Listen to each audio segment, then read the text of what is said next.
우리가 지난 주일부터 성경 인물들의 연약한 부분, 또 죄악들, 또 나름의 특성, 개인적인 성격 이런 것들을 통해서 성경에서 사람들이 전부 다 완벽해서 하나님이 썼던 것은 아니구나, 이런 걸 지금 살피고 있습니다.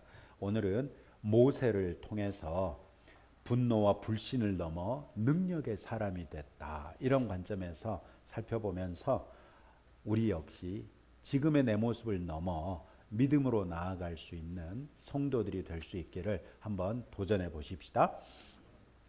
모세, 그러면 여러분들에게 가장 먼저 떠오르는 말은 무엇입니까? 홍해. 또 모세, 지팡이, 모세의 지팡이. 이상한 분들이시네요. 저는 홍해도 별로, 지팡이도 별로 안 떠올랐는데 십계명, 네, 이상한 분들이시다. 참 경건하고 거룩한 분들이시네요. 저는 모세 그러면 탁 떠오르는 게 기적의 사나이, 위대한 영도자, 꼭 북한 같아. 능력의 종, 뭐 이런 게 떠오른단 말이죠. 이런 걸 생각해 보면 모세, 우리가 딱 생각해 보면 좀처럼 감히 범접하기 힘든 놀라운 믿음의 사람이라는 선입견이 우리에게 있잖아요. 그런데 오늘의 성경은 모세의 완전히 다른 모습을 우리에게 보여주고 있습니다. 그런 모습은 또 우리도 어느 정도 다 가지고 있는 모습이기 때문에 멀게만 느껴졌던 모세가 친숙하게 느껴지는 그런 효과도 생길 정도이죠. 오늘은 모세의 연약한 부분을 통해서 우리 역시 하나님을 신뢰한다면 우리가 생각하는 것보다 훨씬 더 놀라운 일들도 이룰 수 있는 사람들이라는 것을 함께 생각해 보겠습니다. 먼저 성경에서 특히 오늘 제가 집중해서 보고 있는 모세는 소심하지만 성격은 급한 사람이었습니다. 레위인 중에 하나로 태어나서 죽을 수밖에 없었던 모세는 나일강을 떠내려가는 도중에 이집트의 왕 바로의 딸에게 발견되어 그의 아들로 이집트 왕궁에서 자랍니다. 그랬던 그가 장성해가지고 처음 소개되는 사건은 놀랍게도 살인사건입니다. 출애굽기 2장 11절 이후에서 그는 한 이집트 사람이 자기 동족인 히브리인을 때리는 것을 보고 나가서 그냥 그 이집트 사람을 쳐 죽이고 그의 시신을 모래 속에 감추었습니다. 바로 다음 날 다시 히브리인들이 있는 지역으로 나갔더니 이번에는 히브리인 두 사람이 서로 싸우고 있습니다. 다가가서 참견했더니 히브리인들은 모세에게 누가 너를 재판관으로 세웠냐 하면서 너 그러다 오늘 나를 죽이겠다, 이렇게 얘기하는 거예요. 모세가 내가 이집트 사람을 죽인 것이 탈로 났구나 하고 그 길로 도망쳐서 미디안 광야로 가버립니다. 그렇게 잊혀져 가던 모세가 무려 40년이 지나가지고 다시 등장하게 되는데 이번에는 하나님께서 미디안 광야에서 목자 노릇을 하고 있는 그를 찾으셨습니다. 불이 붙었는데 타들어가지 않는 떨기나무를 보고 모세가 신기해서 가까이 갔는데 그 불 가운데서 음성이 나 하나님께서 모세를 부르셨습니다. 하나님께서 그에게 동족 히브리인들을 이끌고 가나안 땅으로 들어가라, 이렇게 명령하십니다. 3장 1절에서부터 오늘 우리가 읽은 4장 17절까지에서 모세는 하나님의 말씀에 무려 5번씩이나 이 핑계 저 핑계 대면서 순종하지 못하는 모습을 보여줍니다. 3장 11절에서는 내가 누구길래 그런 일을 할 수 있다요? 못해요, 이렇게 얘기하니까 하나님께서 그래 너는 못하지만 내가 너와 함께 있지 않니? 하나님이 내가 너와 함께 있으니 너 할 수 있어 하고 가라고 그러십니다. 3장 13절에서는 이스라엘 백성이 자기를 보내신 분이 누구냐고 하면 누구라고 말하겠느냐고 감히 하나님의 이름을 여쭈면서 미적거립니다. 4장 1절에서는 자신이 하나님의 거룩한 이름을 알려주셨는데도 불구하고 백성이 안 믿을 것이라고, 그리고 하나님이 나에게 나타나셨다는 것도 안 믿을 것이라고 또 못 가겠다고 발을 뺍니다. 4장 10절에서는 나는 말을 잘 하지 못한다고, 언변이 그렇게 좋지 않으니까 난 못 간다고 다른 사람을 보내라고 합니다. 4장 13절에서는 핑계 댈 것이 없으니까 이제 마지막으로 오 주여 보낼 만한 자를 보내소서, 끝까지 버티는 모습을 보여주고 있습니다. 물론 이 모든 모습을 긍정적으로 생각해 보자면, 모세가 하나님께서 자신을 보냈다는 것을 확신하기 위해서, 자기 스스로도 흔들리지 않는 확실한 믿음을 갖기 위해서 이렇게 끝까지 버티는 것이구나, 이렇게도 생각해 볼 수 있지요. 그러나 다른 각도에서 보면 모세의 이런 모습들은 하나님의 말씀에 즉시 순종했던 다른 믿음의 사람들과는 사뭇 다른 모습인 것에 틀림없습니다.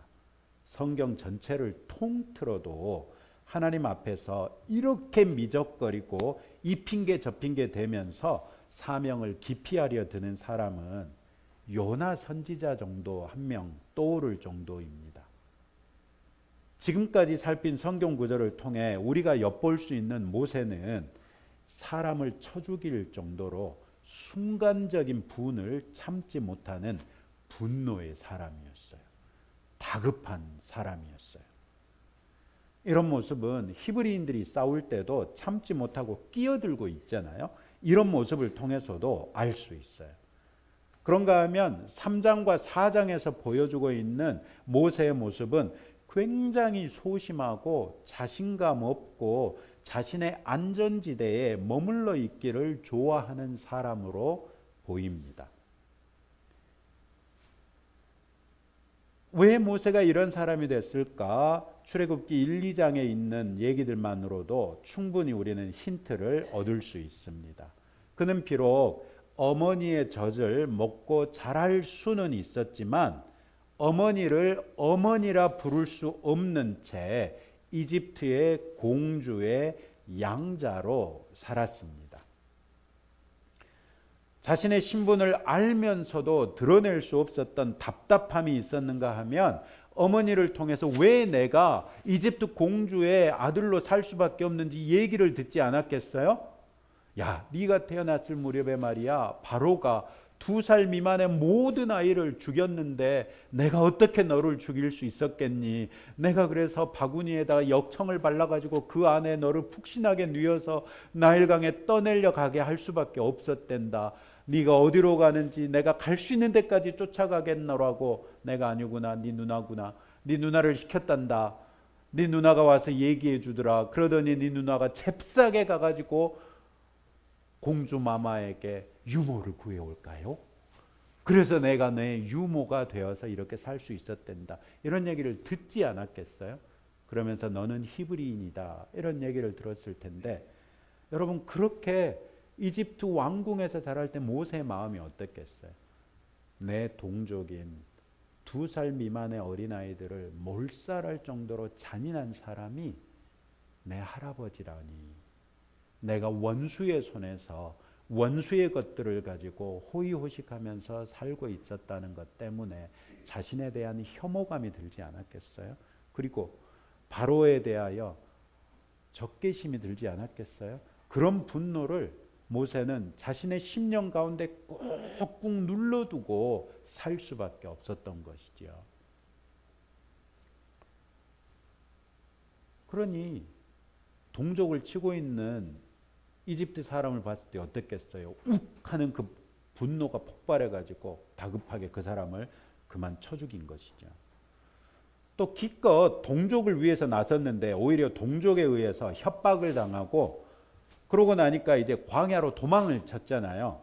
여러분, 광야로 도망쳐가지고 곰곰이 생각해 봤을 때 모세가 얻었던 교훈은 뭐겠어요? 섣불리 나섰다가 된통 혼났어. 사람 믿을 것 하나도 없구나.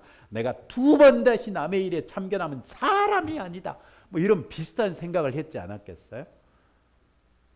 섣부른 참견으로 살인자가 됐고 동족마저도 피해서 광야로 물러나왔던 그는 소심해질 수밖에 없었을 것입니다.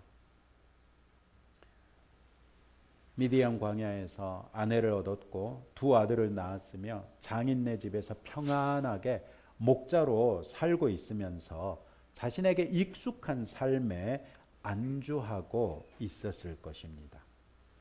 이런 것들을 다 고려한다고 해도 하나님 앞에서 무려 5번씩이나 말대답을 하면서 사명을 거부하는 그의 모습은 그가 낮은 자존감으로 인해 소심해졌을 뿐만 아니라 심지어 하나님께서 반복해서 확증과 약속을 해 주심에도 불구하고 하나님도 믿지 못하고 자기 자신 역시 믿지 못하는 전형적인 불신의 사람이라는 것 또한 우리에게 알려줍니다.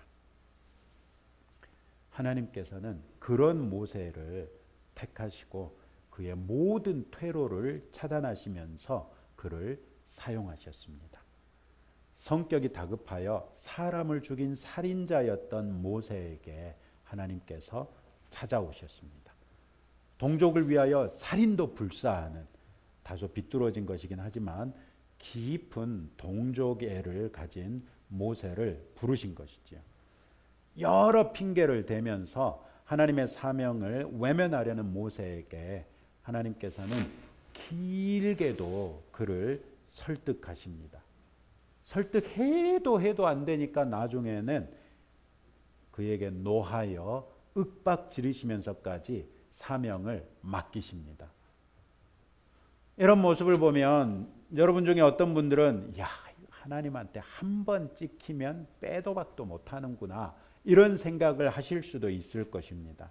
그러나 우리는 하나님의 이런 모습에서 오히려 우리의 연약하고 결함 있는 모습을 그대로 인정하시면서 그런 모든 면을 하나님께서 친히 보완해 주시고 구비해 주시면서 동역자까지 붙여주시면서 우리를 다시 믿음으로 일어서게 하시는 오래 참고 인내하시는 하나님의 모습을 볼 수 있기를 바랍니다. 모세가 되는 모든 핑계는 하나님께서 일일이 그 퇴로를 차단하셨습니다. 3장 11절에서 자신의 보잘것없음을 탓하는 모세에게 그래 너 진짜 보잘것없어 그러나 내가 너와 함께 있지 않니? 이렇게 친히 함께 하시겠다고 약속하시면서 그를 보내시고요.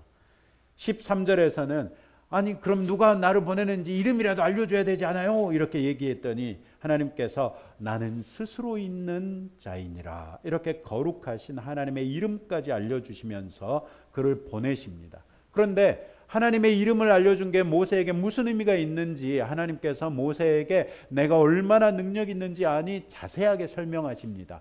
내가 너를 바로에게 보내도 바로가 즉시 너희를 나가게 하진 않을 것이다. 내가 바로 앞에 여러 가지 기사와 이적을 행하고 나서야 비로소 바로가 너희를 내보낼 것이다. 이렇게 얘기하시면서 능력 있는 하나님이다. 너 가서 얘기만 하면 된다. 네가 얘기하는 거 다 내가 이루는 거다. 이렇게까지 말씀해 주십니다. 그랬더니 4장 1절에서는 이제 이스라엘 백성들이 나를 안 믿고 하나님이 나에게 나타났다는 것도 안 믿을 거라고 이렇게 얘기했더니 하나님께서는 이제 야, 네 손에 있는 지팡이 땅에 던져봐. 뱀이 됐어요. 꼬리 잡아봐. 다시 지팡이가 됐어요. 네 손 가슴에 넣어봐. 빼봐. 나병이 걸렸어요. 다시 넣어봐. 빼봐. 나았어요. 이런 것들을 직접 보여주면서 이거 해도 안 믿으면 다른 것들은 믿을 거다 그러면서 뭐 나일강에 물을 떠다가 뭐 여러 가지로 하나님께서 능력으로 함께 계신다는 걸 다시 한번 얘기하면서 이 정도까지 하면 아브라함의 하나님, 이삭의 하나님, 야곱의 하나님이 내가 너를 그들에게 보낸 줄 믿을 거라고 다시 말씀하십니다. 4장 10절에서는 이번에는 자신이 언변이 좋지 못하다고 피해 나가려고 합니다. 그러자 하나님께서는 그의 형 아론이 달변가라는 걸 안다고 하시면서 그를 붙여주마 이렇게 얘기하세요. 4장 13절에서 그래도 안 하려고 보낼 만한 자를 보내소서 그랬더니 이제 하나님께서 화를 내시면서 그에게 가라고 말씀하시죠. 하나님께서는 참으로 모세의 모든 퇴로를 차단하셔서 그가 사명을 감당하게 해주셨습니다. 우리는 모세 그러면 즉시 순종, 위대한 능력, 담대한 사람 뭐 이런 것들이 떠오르는데 모세의 실제 모습은 이렇게 정말 흠이 많은, 그래서 가만히 놓고 생각하면 우리하고 별로 다를 것 없는 그런 사람인 것 같아요. 예를 들어 한번 확인해 보죠. 나는 좀 성격이 급하다 하시는 분 손 들어 보세요. 네, 여러분 이분들 잘 보셔야 됩니다. 잘못하면 맞아 죽을 수도 있습니다. 이분들한테 심각합니다. 나는 좀 남들을 이야기에 참견하는 걸 좋아한다 하시는 분, 네, 참견하는 걸 좋아하는 사람이 꼭 이렇게 있습니다. 나는 좀 소심한 것 같다 하시는 분, 네, 소심하신 분들이 안 계실 수가 없죠. 세상에 매주 우리에게 아름다운 찬양 인도로 앞에 나와서 그렇게 잘하시는 정혜숙 집사님이 자기가 소심하다고 손을 들고 있으니 우리가 믿을 수 있겠어요?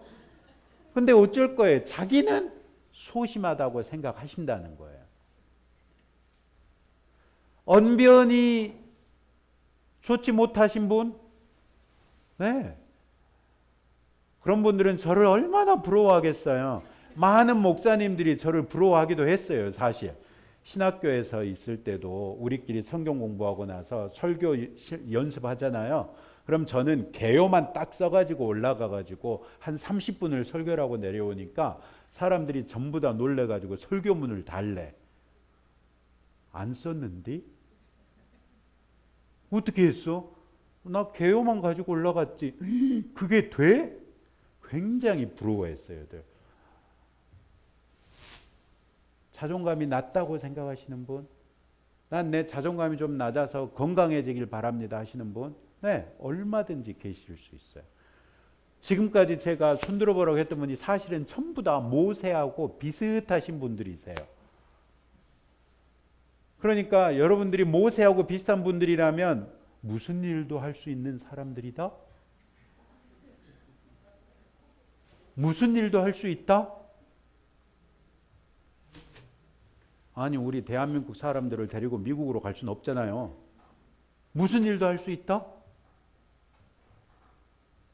봐요. 이렇게 하나님이 하라고 해도 안 하는 것까지 모세를 닮았어. 우리가 이렇게 모세하고 비슷하니 모세 이 사람 우리하고 별반 다를 게 없는 사람이에요. 아멘.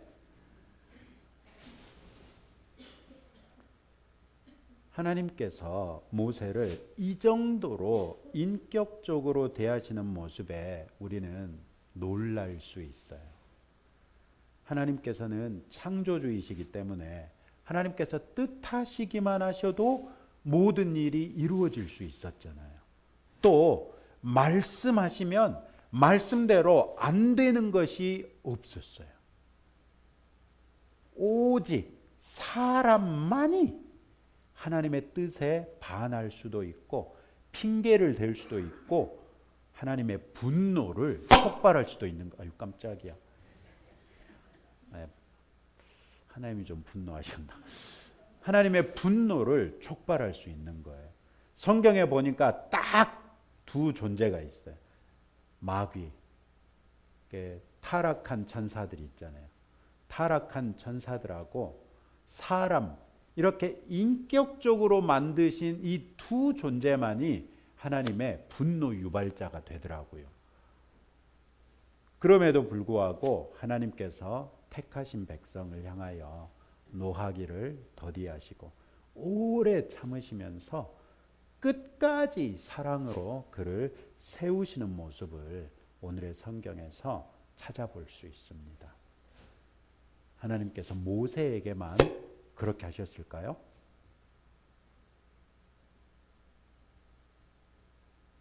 나와 모세가 별로 다를 게 없는데 모세만 그러신다면 하나님은 편벽되이 행하시는 분이시죠. 그런데 성경은 하나님은 편벽되이 행하는 분이 아니라고 말씀하고 있잖아요.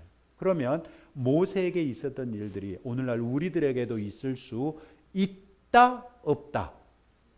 있다고 믿으시는 분? 할렐루야. 믿음이 점점 좋아지고 계세요. 뭔 그런 일이 나한테도 있으려고 하시는 분?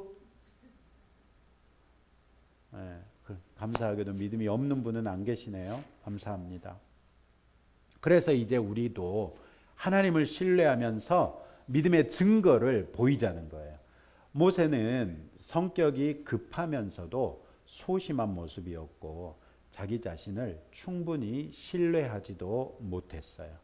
그런데 이 모든 모습이 실상은 자신을 부르시고 보내시는 하나님에 대한 불신 때문이었다는 것을 이제는 알 수 있잖아요. 하나님께서 여러분에게 무엇인가를 명령하시는데 나는 모세처럼 한 5번까지는 버텨보려고요 하시는 분 계세요? 아마 제가 그 상황이었다면 저는 첫 번째 혹은 두 번째까지는 좀 버텨볼 정도로 간이 부었는데 세 번째까지는 못 가겠어요. 왜요? 우리나라 사람들 좋아하는 거 있잖아요. 삼세판. 세 번째까지 거부하면 하나님이 뭔가 나한테 할 것 같아. 무서워. 그래서 저는 두 번까지만 버텨보고 세 번째 말씀하시면 알았어요. 하면 되잖아요. 대신에 약속 꼭 지켜주세요. 아마 이러고 저는 했을 것 같아요. 모세 봐요. 5번씩이나 버티는 거. 이것도 보통 일 아니거든요. 뭐 유대인 사회에는 뭐 5세판이 아니네. 뭐 5판 뭐 이런 게 있는 것도 아닌데 말이죠. 하나님에 대한 불신 때문에 내가 갔다가 죽으면 어떡해? 내가 갔는데 안 믿어주면 어떡해? 내가 갔는데 아무것도 안 일어나면 어떡해? 이런 생각들이 자기를 사로잡고 있으니까 나갈 수가 없는 거예요. 하나님에 대한 불신 때문이었던 거죠. 그런데 하나님께서는 모세를 택하시고 그의 연약한 모습과 심지어 불신앙적인 모습마저도 단번에 깨뜨리시면서 그에게 사명을 맡기셨습니다. 우리에게도 하나님의 부르심에 즉각 응하지 못하는 다양한 이유가 있을 수 있습니다. 하나님께서 맨 처음 저를 부르셨을 때 제가 왜 세 번째까지 하나님의 확신을 달라고 기도했을까요? 물론 3세판 좋아하긴 하죠. 저희 어머니 때문이었어요. 저희 어머니 어렸을 때부터 제가 저에게 모든 기대를 살고 계시는 걸 알고 있는데 제가 목사 돼버리면 어떡해요? 우리 어머니 누가 책임지고? 저는 저희 어머니 때문에 첫 번째 하나님께서 부르셨을 때 아멘 하고 나설 수가 없었어요. 여러분들에게도 하나님께서 어떤 것이든지 여러분들에게 원하실 때 즉시 순종하지 못하는 이유들이 있을 수 있습니다. 우리들의 성격에 관한 나만 알고 있는 어떤 연약한 내 모습 때문일 수도 있고 내가 성장 과정에서 갖게 된 콤플렉스나 열등의식 혹은 학습된 무력감일 수도 있지요. 학습된 무력감이라는 건 이런 겁니다. 해봐도 안 되더라. 몇 번이고 반복해서 시도했는데 안 되는 거예요. 그러면 또 시도하려고 할 때 어떤 생각이 들어요? 해도 안 돼. 그만해. 이런 마음이 나를 위축시켜가지고 아무것도 못하게 만들어버리는 것입니다. 이게 학습된 무력감일 수도 있습니다. 남들에게 말할 수 없는 신체적인 어떤 특징일 수도 있고 결함일 수도 있습니다. 내 개인적인 꿈이나 욕망이 우선일 수도 있습니다. 심지어는 단순히 하나님의 뜻에 헌신하고 싶은 마음이 없는 것일 수도 있습니다. 우리가 어떤 모습, 어떤 상태, 어떤 상황과 처지에 놓여 있든지 하나님께서 우리에게 그리스도 예수의 복음을 전해 주셨고 그것을 믿을 수 있는 믿음을 우리에게 선물로 주셨습니다.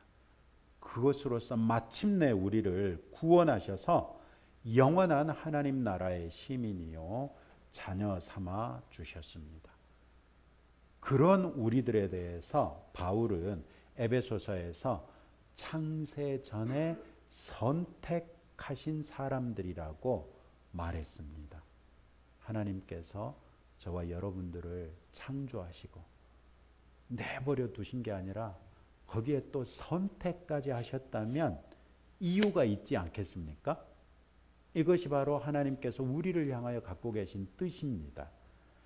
우리가 우리를 향한 하나님의 뜻을 분명하게 알고 그것에 헌신하는 것은 매우 복됩니다. 그래서 적잖이 성도들은 목사님들이나 선교사님들을 부러워하기도 합니다. 왜 그렇습니까? 속으로 이런 마음이 있는 거죠. 좋겠어 목사님은 일찍이 하나님의 뜻을 깨닫고 헌신해서 목회의 길을 가고 있으니 하나님께서 얼마나 기뻐하시겠어요. 아, 선교사님 얼마나 부러운지 아세요? 하나님께서 선교사님을 향한 뜻을 일찍 깨달아 알아서 헌신해가지고 이름도 없이 빛도 없이 가서 그렇게 헌신하실 때 천국 가면 선교사님의 상이 얼마나 크겠어요. 부럽습니다. 제가 이 말을 박아목 선교사님한테 못해요. 지난번에도 한번 박아목 선교사님 어디 돌아다니면서 사진을 찍어서 보내셨어요. 그래서 제가 부럽네요 그랬더니 뭐라 그랬게요? 부러우면 나와 그러더라고요. 근데 이 나오라는 게 교회 사임하고 선교사로 나오란 말이거든요. 제가 그 뒤로는 부럽단 말을 안 해요. 선교사님들한테 부럽단 말 하면 안 돼요. 우리 교회 성도들은 저한테 한 번도 목사님이 부럽다는 얘기를 안 해요. 왜 안 해요? 신학하시면 되겠네. 이럴까 봐서 못 하시는 거잖아요. 우리가 하나님의 뜻을 분명히 알고 그 뜻에 헌신하며 산다는 게 분명히 복되다는 걸 잘 아시잖아요. 그런데 하나님의 나를 향하신 뜻을 우리가 명확히 알지 못한다고 해서 우리가 하나님의 뜻에 합당하게 살지 못하나요? 그건 또 아니에요. 그러면 어떻게 우리가 하나님의 뜻을 알지 못하는데 하나님의 뜻에 합하게 살 수 있겠어요? 지금쯤은 좀 나와야 되는데 앞으로도 몇 번 더 반복해서 나오겠지만 다시 말씀드리자면 하나님께서 지금 나를 두신 그곳에서 내가 그리스도인으로서 하나님 나라의 시민으로서 하나님의 자녀로서의 삶을 신실하게 살아내면 그것이 곧 하나님의 뜻을 따라 사는 것이 되는 것이죠. 하나님께서 나를 두신 그곳에서 내가 그리스도인답지 못하게 산다면 그것은 오히려 하나님의 뜻을 반하는 것이겠지만 그리스도인다운 삶으로서 내게 허락하신 삶을 성실하게 살아낸다면 그것으로서 충분히 우리는 하나님의 뜻을 이루며 사는 사람들이라는 거예요. 우리가 그렇게 사는 도중에 하나님께서 우리에게 문득 특별한 것을 요구하실 수 있어요. 어떤 분들에게는 물질의 복을 주셨다가 야, 내가 너에게 물질의 복을 준 것이 이때를 위함이 아닌 줄 어찌 알겠느냐 이렇게 도전해 가지고 특정한 헌금을 하게 하시는 경우가 있을 수 있어요. 또 어떤 분들에게는 아 그래 남들이 안 하면 나라도 해야지 내가 사랑하는 교회인데 하고 아무도 안 하려고 하는 특정한 사역에 헌신하실 수도 있어요.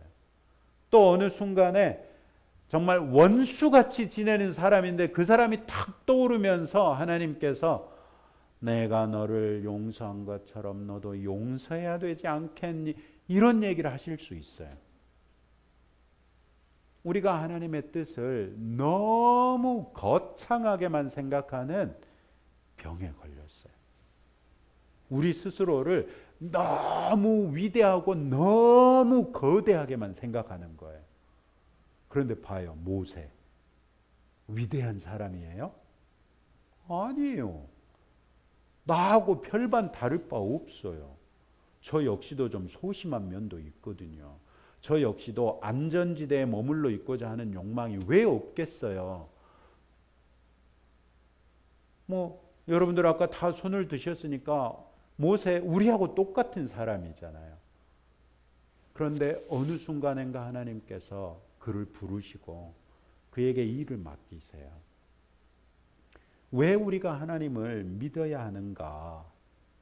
하나님께서 우리에게 일을 맡기신다는 말씀은 그 일을 누가 이루시겠다는 말이에요? 하나님께서 이루시겠다는 거예요. 여러분 한번 생각해 보세요. 저를 보면서. 제가 지금 목사로 이렇게 사역하고 있지만 이 일을 여러분 생각하시기에 자유로운 영혼인 한 목사가 할 수 있어요?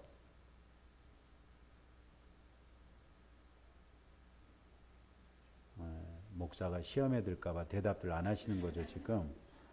아시다시피 저 자유로운 영혼이잖아요. 어디 목사가 태블릿 하나 들고 와가지고 왔다 갔다 하면서 설교하고 말이죠.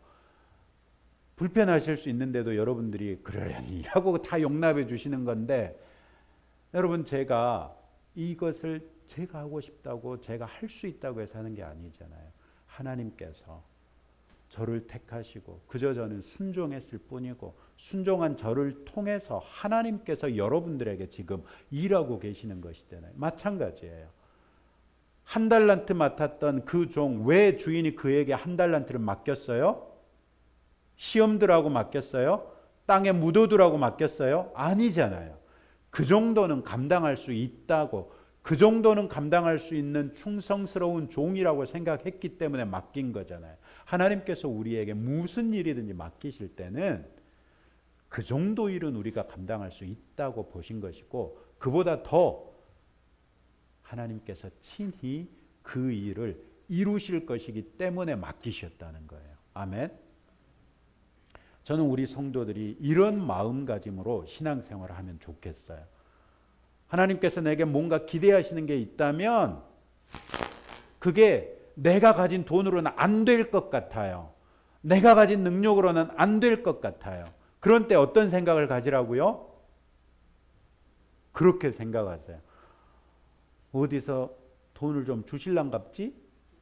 이렇게 생각하시고 헌신하세요.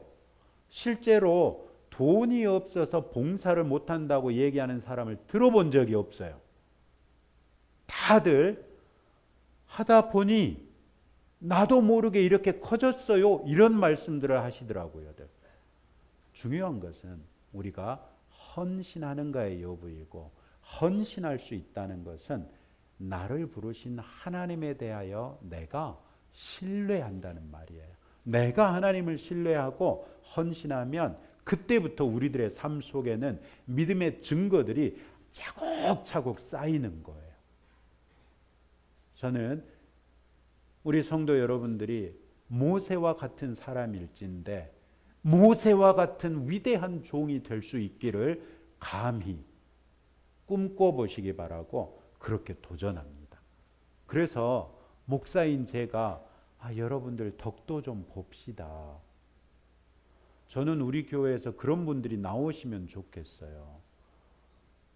막 소문난 평신도가 돼가지고 제가 어디 가가지고 저는 광주에 오치 애양교회라고 조그마한 교회를 담임하고 있는데 주의 은혜로 우리 교회에서 최성일 장로님 같은 위대한 분이 나왔습니다.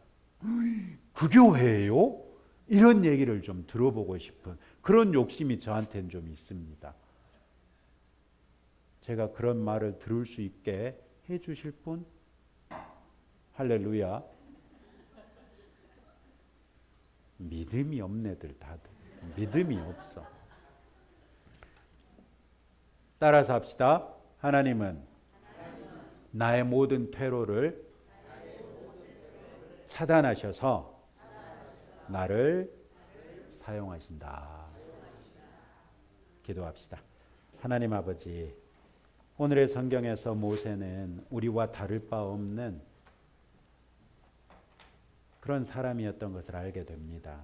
그럼에도 불구하고 하나님께서 그를 택하셔서 그에게 위대한 일을 맡기셨는데 모세가 주저주저 하면서도 결국 그 일을 헌신했던 것처럼 우리도 우리의 연약함과 우리의 무능함과 무지와 우리의 무관심 이런 모든 것들을 극복하고라도 하나님께서 우리에게 말씀하시는 것이라면 그 일을 이루시는 분이 하나님이시라는 신뢰를 가지고 헌신하게 하옵소서.